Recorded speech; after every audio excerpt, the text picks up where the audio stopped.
Good morning, everyone. Once again, we are here with a new topic, which is oxygen bindings to hemoglobin is regulated by 2,3 phosphoglycerate. I hope you guys are doing well and revising properly. So let's get started without wasting any time. तो मैं पहले पूरे paragraph का crux दे देती हूँ कि हम क्यों पढ़ रहे हैं ये 2,3 बाय फॉस्फोग्लिसरेट, जिसको हम बीपीजी भी कहते हैं। तो ये पैराग्राफ है जो हम डिस्कस करने वाले हैं अभी। तो मूविंग ऑन, बीपीजी या हम इसको कह सकते हैं 2,3 बाय फॉस्फोग्लिसरेट एक ऐसा मॉलिक्यूल है जो कि ऑक्सीजन की बाइंडिंग में एक मतलब या फिर हम कह सकते हैं ट्रांसपोर्टेशन में हीमोग्लोबिन के अलावा एक एडिशनल कंट्रीब्यूशन प्ले करता है ह्यूमन बॉडी में। ठीक है, अगर बीपीजी की कंसंट्रेशन ज़्यादा है तो ये क्या करेगा, हीमोग्लोबिन की मतलब ये बेसिकली बीपीजी हमारा प्रेजेंट होता है मोर इन टिश्यूज़ जहाँ पे कि रिलीज़ होती है ऑक्सीजन। ठीक है, लेकिन इसका बहुत ज़्यादा इम्पॉर्टेंट रोल होता है जब हम हाई एल्टीट्यूड्स पे होते हैं, और बीपीजी का बहुत ज़्यादा इम्पॉर्टेंट रोल होता है इवन इन जो फीटस होता है, यानी कि जो अनबॉर्न बेबी एक मदर के वूम में होता है, जो उसकी डेवलपमेंट में या उसमें भी बीपीजी प्रेजेंट होता है। अब इतने सारे रोल्स बीपीजी कैसे प्ले करता है और इसका क्या इम्पोर्टेंस है और ये कैसे हेल्प करता है, वो हम इसमें पैराग्राफ में डिस्कस करने वाले हैं, जो कि इस बुक में लिखा हुआ है। Okay, moving on. सबसे पहले जो इंटरेक्शन है 2,3 बाय फॉस्फोग्लिसरेट का हीमोग्लोबिन के साथ, वो एक एग्जाम्पल है हेट्रोट्रॉफिक एलोस्टेरिक मॉड्यूलेशन का। हेट्रोट्रॉफिक एलोस्टेरिक मॉड्यूलेशन क्या होता है, हमने जब पहले पढ़ा था कि एलोस्टेरिक साइट्स वो होती हैं जहाँ पे दो तरीके के बाइंडिंग साइट्स मिलती हैं बेसिकली एक मॉलिक्यूल को, वो होता है हेट्रोट्रॉफिक एलोस्ट्रॉप। मॉड्यूलेटर क्या होते हैं, जो इंटरमीडिएट्स होते हैं, यानी कि वो एक रिएक्शन में एक बीच का इंटरमीडिएट का काम करते हैं पार्टिसिपेट किए बिना। मूविंग ऑन, ऐसा कुछ दिखता है 2,3 बाय फॉस्फोग्लिसरेट का molecule. BPG is present in relatively high concentration erythrocytes. अब ये जो जिसको हम बीपीजी कहते हैं बाय 2,3 बाय फॉस्फोग्लिसरेट, वो बहुत ज़्यादा हाई कंसंट्रेशन में प्रेजेंट होता है आरबीसीज में। व्हेन हीमोग्लोबिन इज़ आइसोलेटेड, जब हीमोग्लोबिन को हम अलग करते हैं, it contains substantial amount of bound BPG which can be difficult to remove completely. यानी कि अगर हम एक आरबीसी से हीमोग्लोबिन को अलग कर रहे हैं तो उसमें कुछ अमाउंट ऑफ बीपीजी भी मिलेगा हमको, जो कि हीमोग्लोबिन से अलग करना बहुत मुश्किल है। In fact, O2 binding curves for hemoglobin that we have examined to this point were obtained in the presence of bound BPG. In fact, जितने भी O2 के बाइंडिंग कर्व्स हैं जो हमने आज तक बनाए हैं, यानी कि O2 ऐसे बाइंड हो रहा है एक्सेट्रा एक्सेट्रा, वो सारे बीपीजी की प्रेजेंस में बनाए हैं, यानी कि हम बीपीजी को हीमोग्लोबिन से कभी अलग ही नहीं कर पाए थे। 2,3 biphosphoglycerate is known as greatly reduce the affinity of hemoglobin for oxygen. अब ये जो मॉलिक्यूल है, ऐसा माना जाता है कि ये जो हीमोग्लोबिन से ऑक्सीजन की एफिनिटी है उसको बहुत ज़्यादा कम कर देता है। There is an inverse relationship between the binding of O2 and the binding of BPG. Inverse relationship है, यानी कि जहाँ पे O2 की बाइंडिंग हीमोग्लोबिन से बढ़ेगी वहाँ पे O2 की बाइंडिंग्स बीसीजी से कम होगी। तो ये जो बाइंडिंग प्रोसेस है हीमोग्लोबिन की बीपीजी के साथ, वो ये दिखाई हुई है, जहाँ पे वो हीमोग्लोबिन बीपीजी से बाउंड कर रहा है वहाँ पे O2 को रिलीज़ कर दे रहा है, जहाँ पे हीमोग्लोबिन से O2 बाइंड कर रहा है वहाँ पे बीपीजी रिलीज़ हो जा रहा है। BPG binds at a site distinct from the oxygen binding site and regulate the O2 affinity of hemoglobin in relation to the partial pressure in the lungs. अब ये जो बीपीजी की बाइंडिंग साइट है वो अलग होती है ऑक्सीजन की बाइंडिंग साइट से, यानी कि हीमोग्लोबिन से ये अलग जगह पे जाके जुड़ रहा है। तो ये क्या करता है, जो हीमोग्लोबिन की एफिनिटी है ऑक्सीजन के साथ उसमें काम करता है, और उसका रिलेशन क्या है, पार्शियल प्रेशर जो ऑक्सीजन का है लंग्स में उसके साथ। BPG plays an important role in physiological adaptation to the lower partial pressure available at high altitudes. अब ये जो बीपीजी है वो एक बहुत इम्पॉर्टेंट रोल प्ले करता है। जो फिजियोलॉजिकल एडेप्टेशन है, यानी कि जो ह्यूमन बॉडी का हाइयर एल्टीट्यूड में, अब हाइयर एल्टीट्यूड में क्या होता है, आजकल लद्दाख में ना क्लाइमेट एक्टिविस्ट की बात हो रही है, इफ़ यू आर और अवेयर अबाउट इट। तो अगर आप कभी लद्दाख गए हो या अगर आप नहीं जाने वाले हो तो आप जाओगे, and if you are going by flight, okay, Ladakh बहुत ज़्यादा हाई एल्टीट्यूड में प्रेजेंट है। वहाँ पे क्या होता है ना, इमीडिएटली अगर हम वहाँ पे पहुँचते हैं तो हमारी बॉडी जो होती है उसमें, अगर हम नॉर्मल, अगर हम दिल्ली से जा रहे हैं तो दिल्ली कंपैरेटिवली सी लेवल में नीचे है। तो फिर क्या होता है कि जो हमें यहाँ पे ऑक्सीजन, चलो दिल्ली में तो बहुत पोल्यूशन है बट स्टिल हम हाइपोथेटिकल सिचुएशन ले रहे हैं, मुंबई कह लेते हैं चलो। तो कंपैरेटिवली जो हमारा बॉडी में मतलब कम हीमोग्लोबिन से काम चल जा रहा है, ठीक है। हायर एल्टीट्यूड में गए, लद्दाख में गए, वहाँ पे ऑक्सीजन बहुत कम है इन कंपैरिजन टू प्लेन्स। तो क्या होता है, हमारी बॉडी को, लेकिन ब्रेन को ऑक्सीजन चाहिए, बॉडी को ऑक्सीजन चाहिए, तो वो क्या करेगा, ऑक्सीजन से बाइंडिंग की एफिनिटी ज़्यादा बढ़ा लेगा, जिससे कि ज़्यादा से ज़्यादा O2 क्या कर ले, एब्जॉर्ब कर ले। For a healthy human strolling by the ocean, the binding of O2 to hemoglobin is regulated such that amount of O2 delivered to the tissue is equivalent or nearly 40% of the maximum that could be carried by the blood.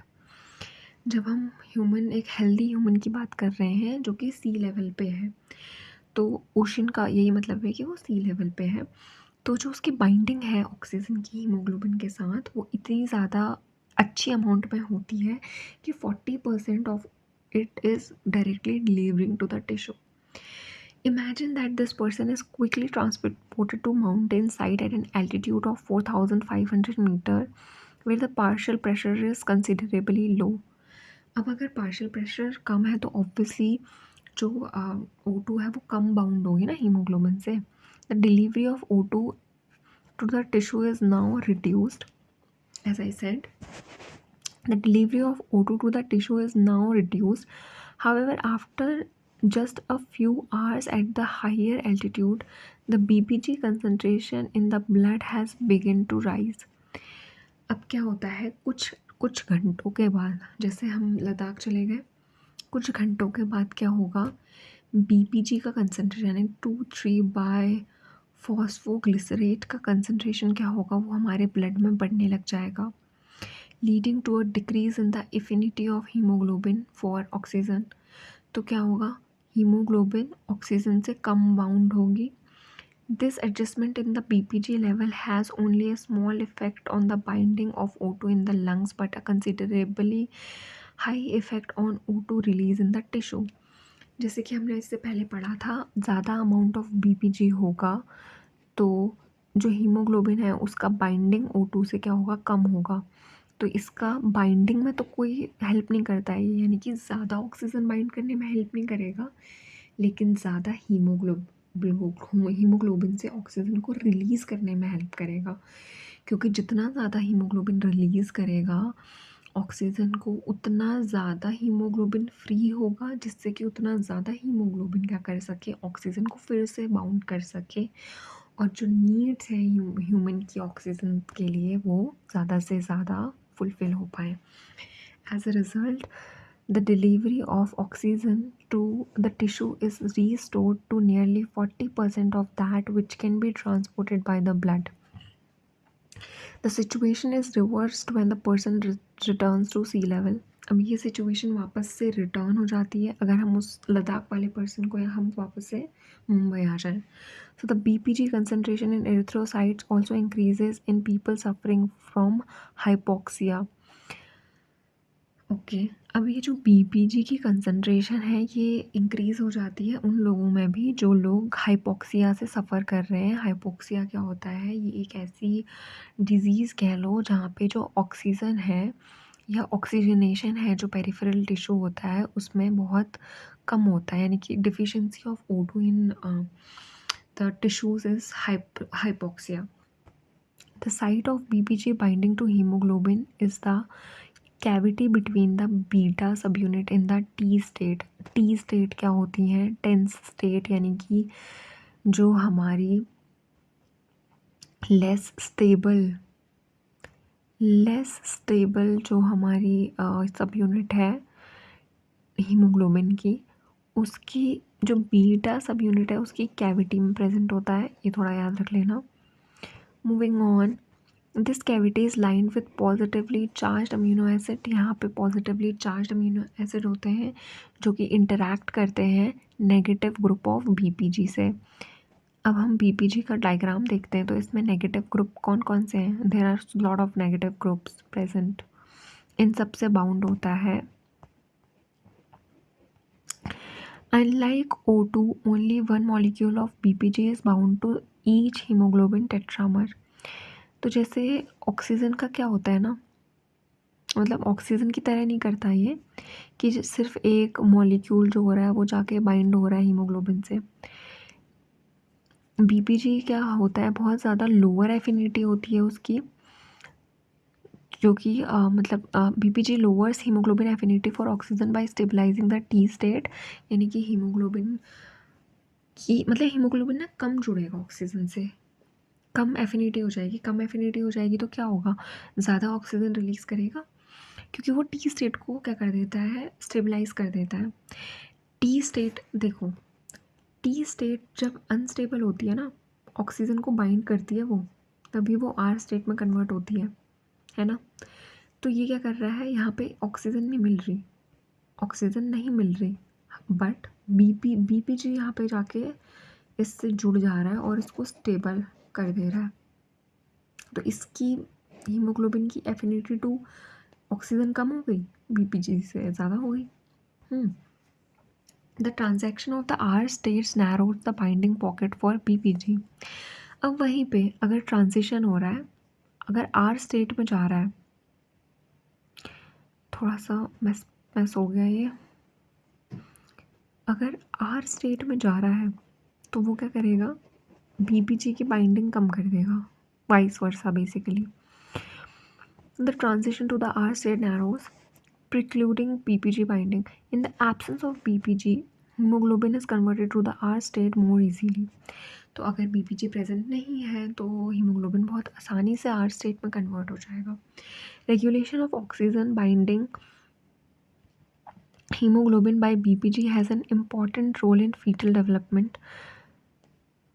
Foetus के development में बहुत ज़्यादा important role play करता है BPG, because a foetus must extract oxygen from its mother blood. अब एक foetus जो है मदर के वूम में रह रहा है तो ऑब्वियसली उसको ज़्यादा ऑक्सीजन की ज़रूरत है क्योंकि वो डेवलप भी कर रहा है। तो मतलब मैटरनल ब्लड से ज़्यादा एफिनिटी उसको चाहिए। तो इसीलिए जो सिंथेसिस है, यानी कि एक लैम्डा सब यूनिट जो होती है इंस्टेड ऑफ बीटा हीमोग्लोबिन की, वो फीटस में प्रेजेंट होती है, जो क्या है? टेट्रामर है, जिसमें बीपीजी की जो एफिनिटी है वो कम है। और ये क्या करता है? नॉर्मल एडल्ट्स के कंपैरिजन में जो फीटस होता है उसमें ऑक्सीजन की जो बेसिकली ट्रांसपोर्टेशन है वो ज़्यादा है, यानी कि एफिनिटी जो है उसकी हीमोग्लोबिन की वो ज़्यादा है बाइंड और रिलीज़ करने की ऑक्सीजन को in comparison to an adult. Okay, this is your homework because I'm not going to spoon feed everything. You have to read this graph and tell me what is the graph depicting here, and this is the lines which are written. You have to read it properly. Okay, you can take either screenshot or whatsoever you want to do. इस word को याद रखना, hyperbolic. जो O2 होता है वो हमेशा haemoglobin से हाइपोपोला में या S sigmoid curve we can say में बाइंड करता है। तो इसको आप पढ़ोगे और मुझे बताओगे कि इसमें क्या है। And we will meet on next Tuesday, basically after a week, with the next topic, which is sickle cell anemia is a molecular disease of hemoglobin. I hope you guys are revising it properly. पूरी की पूरी तरीके से इस series के भरोसे मत रहिए, because I am uploading the lectures to you. Of course I'm uploading the lectures for your convenience, but it doesn't mean that कि आप लोग क्या कर रहे हो कि जब भी लेक्चर अपलोड हो रहा है you are just reading the book only then. ये बस इस चीज़ की गाइडेंस है कि if you are getting confused in one topic, कई बार क्या होता है हमारा मन नहीं भी करता है बुक्स पढ़ने का, तो we can refer to the lectures, but it doesn't means that you don't need self study for this. Either you revise the lectures for like 1000 times or you revise the book for the 1000 times, but the thing is you have to revise. जितना पढ़ रहे हो उतना ज़्यादा revise करो, then only something can happen. Okay, we will meet very soon, maybe before that also. So with the topic sickle cell anemia is a molecular disease of hemoglobin. So till then keep revising. I hope you guys are revising. Okay, thank you so much.